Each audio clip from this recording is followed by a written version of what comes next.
have to remember they played a game just a few days ago, and it seems to be affecting the players. Long distance blast! And it's Alvin Jones! One for the legend books! Oh my! His first Trinidadian goal! What a bomb from distance! Watch this ball! Obviously an incredible, I woke up this morning and I physically ached. It was a disappointment and a sadness and a shame. It's not just about tonight. What about Bruce Arena? What about Bruce Arena? How does that turnover not matter? So what does this program do? Is this group, do you blow it up? This is everything though, Max. So there was no effort in the first 30 minutes. That is a failure of the individuals on the field. There was no effort. There was no effort. This team, they failed themselves, they failed the sport, and they failed their country.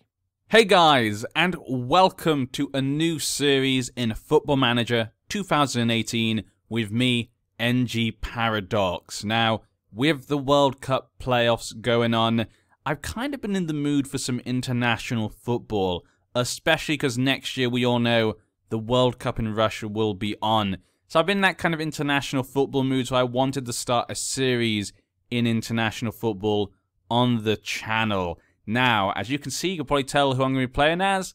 You may or may not know that America did not make it to the World Cup in Russia, which I could imagine for many American fans was pretty devastating. I saw what happened on the last day of qualifications where they lost the game against Trinidad and Tobago, and the games where Honduras and Panama both won, meaning America did not make it to the World Cup, was basically a perfect storm.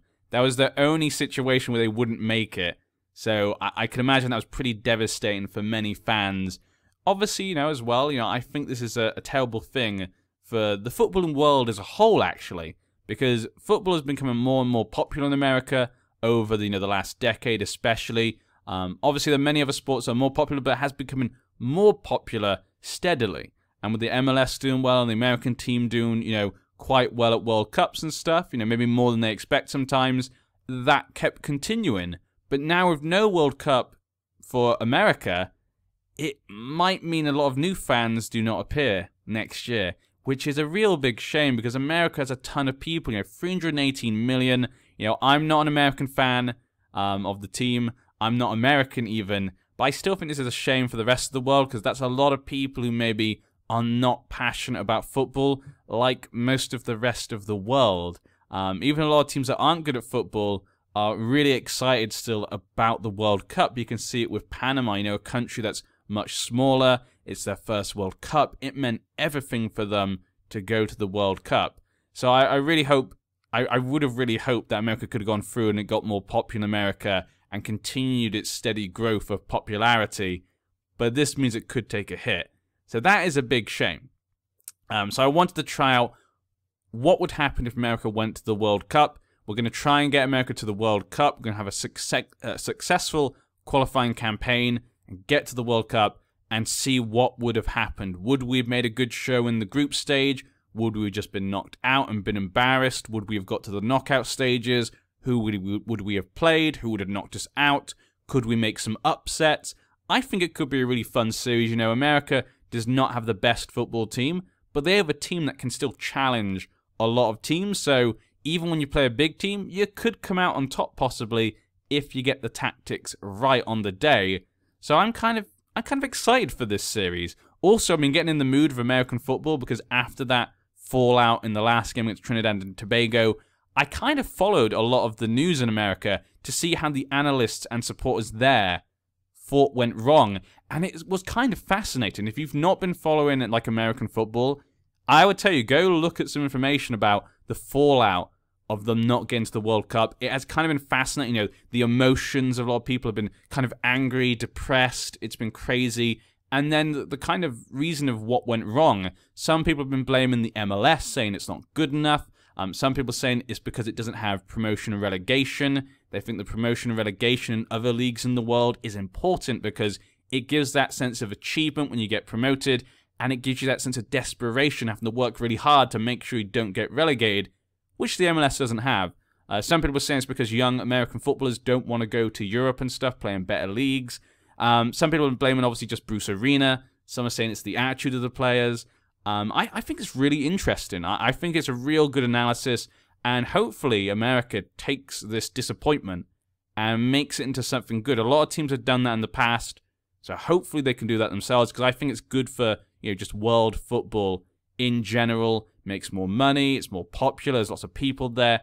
It should be, it should be popular in America. It's popular the whole world, so it's a shame it's not.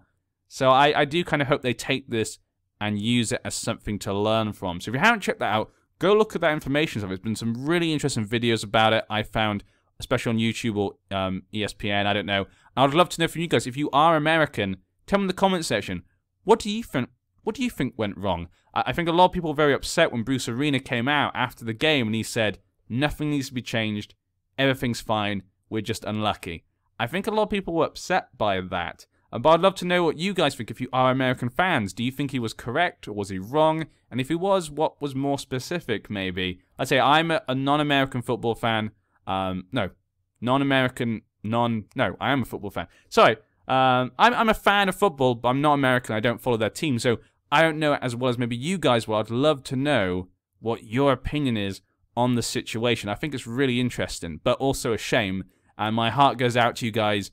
Obviously, you're going to be disappointed not to see your team in the World Cup. But that's why we want to make a difference here. I will say as well, for this part, we're not going to play a live commentary today. We're just going to go over the team, talk about what we're planning for the series, and why things are like they are. Because there's a couple of interesting things that I think Sports Interactive have not done the North American qualifying properly for some reason, which I'll go into in a second. So we'll look at the strengths, the weaknesses that I can see in the team, what I think are good and bad, and we'll go over what we plan to do and our situation. So that's what this part will be about. The next part, the second one, will be our first games to qualify. So we're going to be playing in the 2nd of January in 2017, very early on in the year. The reason I've done that is for a few reasons. Number one, the American season starts at the beginning of the year. I was thinking of starting when the English season starts, because that's normally when I would play in, July. But the North American qualifying in the game does not work. And I'll tell you why. Every time you load up a game, it is different. Now, what I mean by that is that I've loaded up this game now at least 20 times. I'm not joking. This has taken me maybe hours to set up. I've been doing other things while trying to just keep setting up different saves, because every time I loaded up, Panama was not in the qualifying.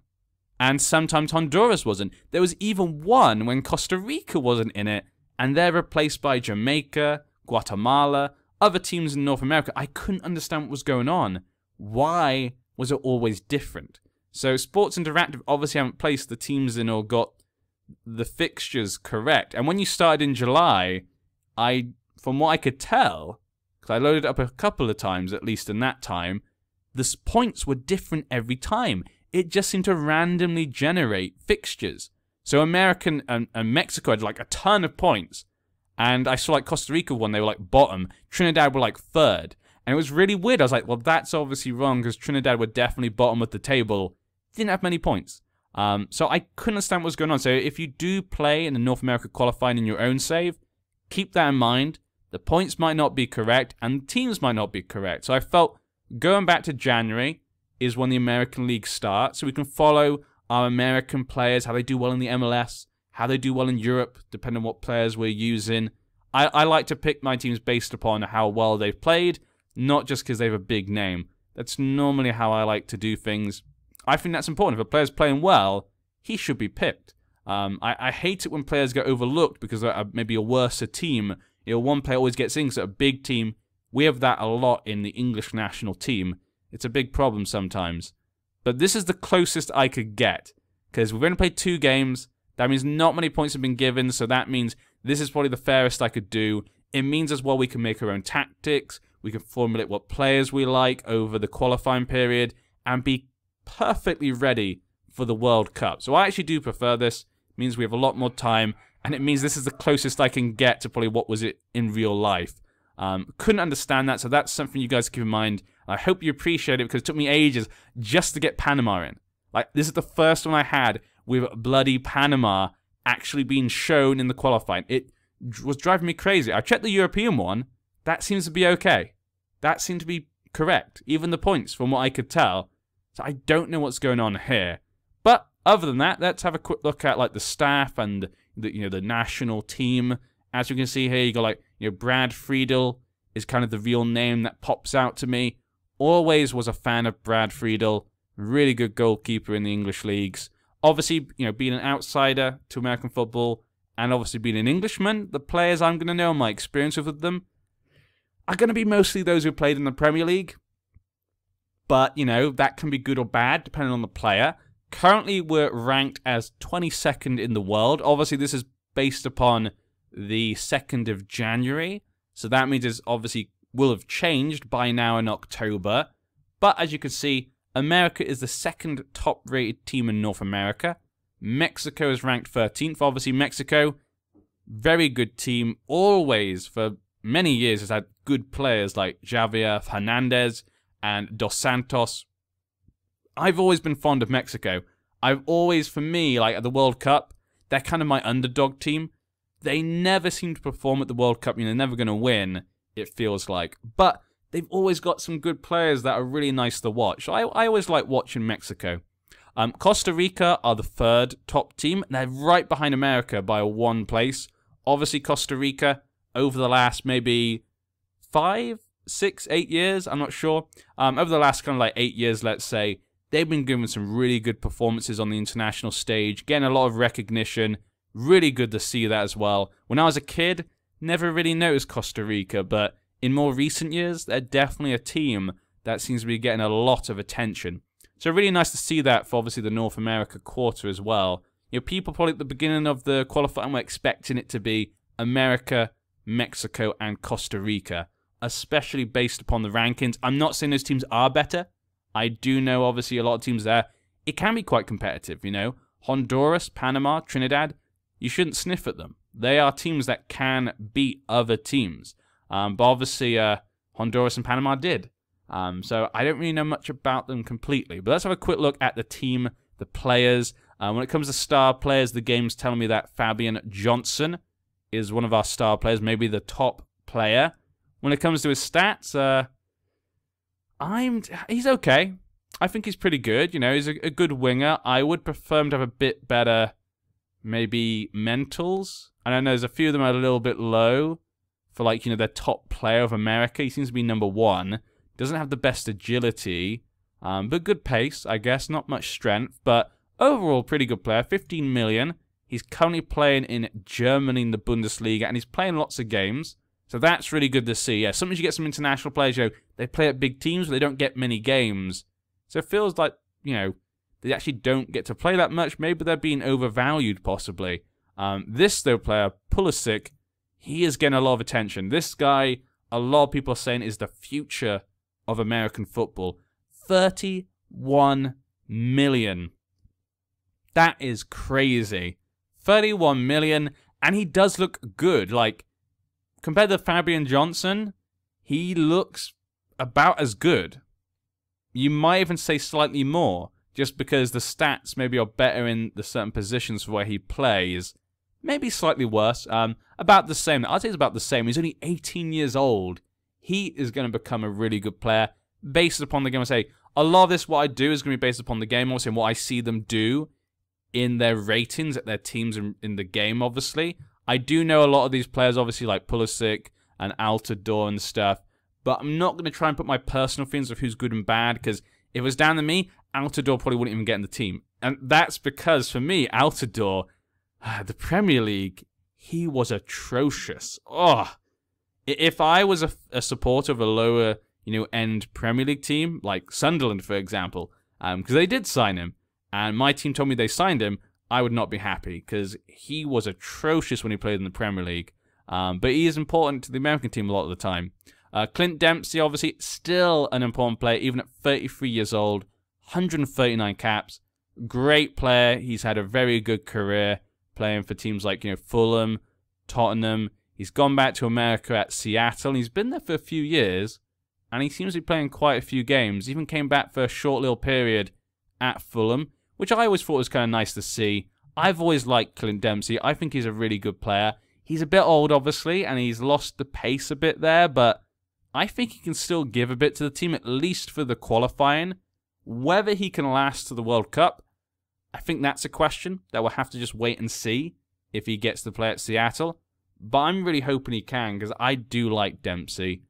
The next one is Tim Howard. Tim Howard, another player that, if you're a Premier League fan, you should know. Just like me, played at Everton for a long time. Really good goalkeeper for Everton. Always was a fan of Tim Howard. But again, he's getting on. 37 years old. And personally for me, I don't think he's the best American goalkeeper anymore. I think a lot of American goalkeepers are about the same. And maybe Tim Howard's about there, but based upon the stats, I don't think he is the best one. I actually don't. Really good physicals though still. So he could still play at this top level. So we'll see. He'll probably be in the team, but whether it be the first team choice, I've not decided yet. Michael Bradley, really good midfielder. I'll put this out right now. What I've noticed from the American team so far, like the game gives you an initial team, but there's a lot of other players who aren't in that team who are pretty good. I've noticed that the midfield seems to be pretty good. I like the central midfield. I like the defense is okay.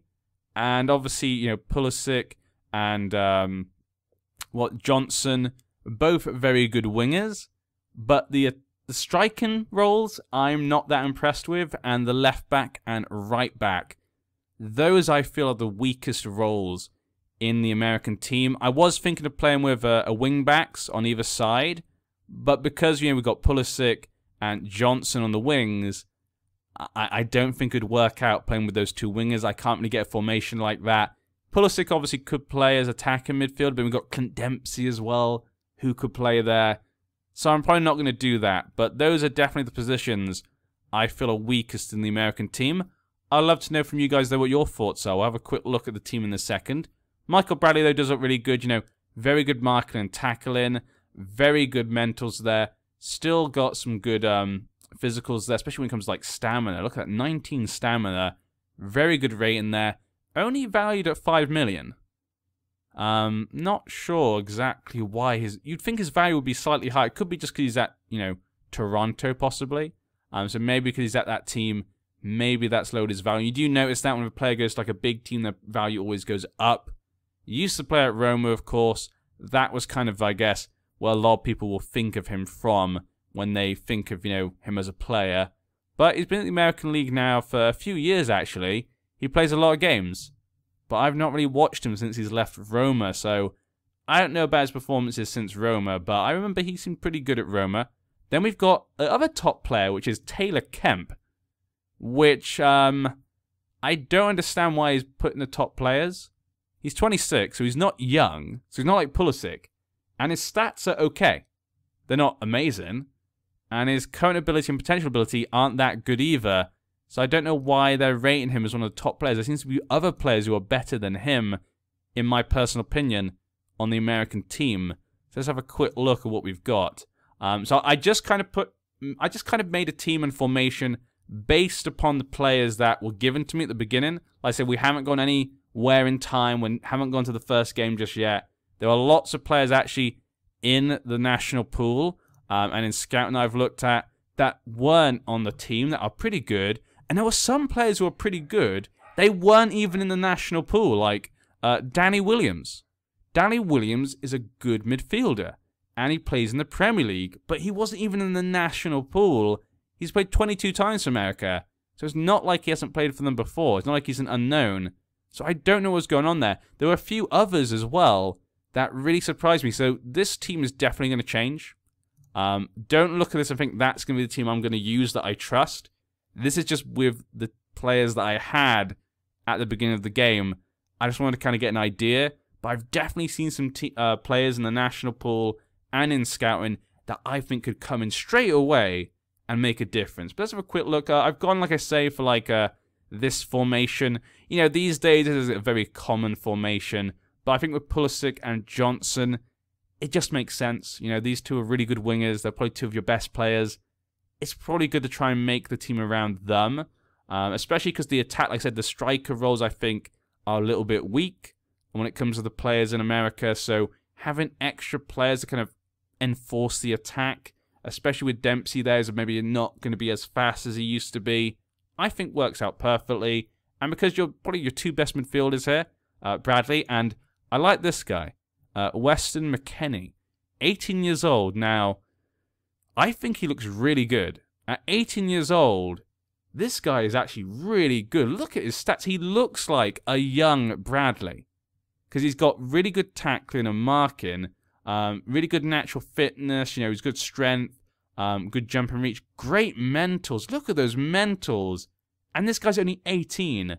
I think he's really good. I've never heard of him before, which really surprised me. He's gone to Germany and he's played one game, so that's probably why I've not heard of him.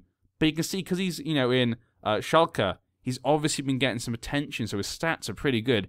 I like that guy. How many appearances does he? He has no appearances for America. I think for me, I like this pairing. Both these here can hold the midfield, I think, quite well. He's obviously the perfect replacement for Bradley when he gets older. In the defense, you know, you got like John Brooks. I think John Brooks is like a pretty good defender. Doesn't have good work rate, which I don't like for my defenders, but he's only 23 years old. He's playing at Wolfsburg right now. Just been bought by them for 15 million. I think he could be okay, but Brad Guzan, I think, is maybe slightly better than Tim Howard when it comes to stats in the game. That's my opinion. Whether I think he's better in real life, I don't know. I couldn't decide. I think they're both good. But that's what I've just been looking at. Altidore, you can see, is quite far back. I said before, I was never impressed with him. I've seen him in Football Manager so many times, and I've always been like, ooh, he always pops up in my scouts. And he always looks like he has good stats. I remember in previous Football Managers, I thought, huh, you know, Altidore looks pretty good. Maybe I should buy him. But then when he went to the Premier League, he was there with Hull on loan, scored 1 goal in 28 games. Not great. Sunderland came again. 31 games, 1 goal. Then 11. Yeah. He did not have a good time in the Premier League, but he's gone back to America and he's scoring goals again. So, I mean, is it just that the Premier League just didn't suit him? That could just be, you know, in AZ in Netherlands, he scored lots of goals, and that's why he was getting lots of attention for quite a while.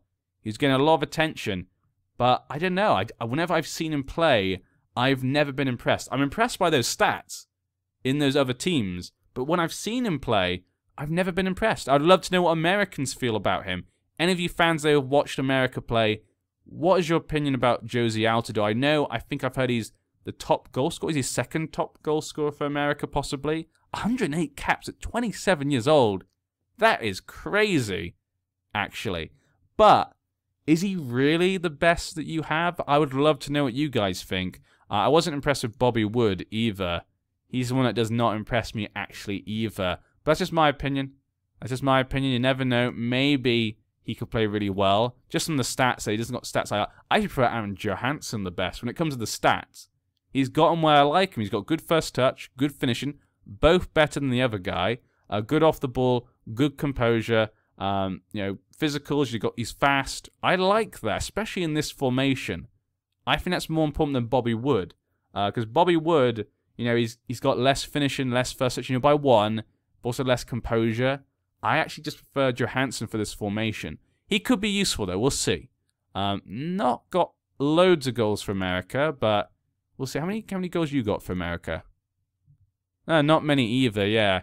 But like I said, we're going to base it on how well they do for their clubs and how well they do for us in general. But this is just from what I had. I will admit, left backs, not that impressed by the left backs. I mean, yeah, I think I found one guy who's better than Castillo already, so we'll probably bring that guy in.